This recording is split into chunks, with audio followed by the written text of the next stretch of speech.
IPS ચિંતન તેરિયાએ બોટાદ જિલ્લાના police અધિક્ષક તરીકે ચાર્જ સંભાળ્યો.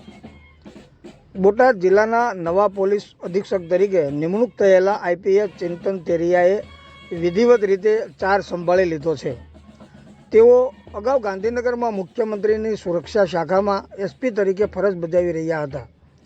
નવનિયુક્ત એસપી ચિંતન તેરિયા જ્યારે બોટાદ એસપી ઓફિસ ખાતે પહોંચ્યા ત્યારે પોલીસ અધિકારીઓ અને સ્ટાફ દ્વારા તેમને ફૂલોના ગુલદસ્તા આપી હાર્દિક સ્વાગત કરાયું હતું. તેમજ પોલીસ બેન્ડ દ્વારા સલામી આપવામાં આવી હતી. ત્યારબાદ એસપી ચિંતન તેરિયાએ ઓફિસના કોન્ફરન્સ હોલમાં જિલ્લાના તમામ પોલીસ અધિકારીઓ સાથે મુલાકાત કરી અને મહત્વપૂર્ણ સંવાદ કર્યો હતો.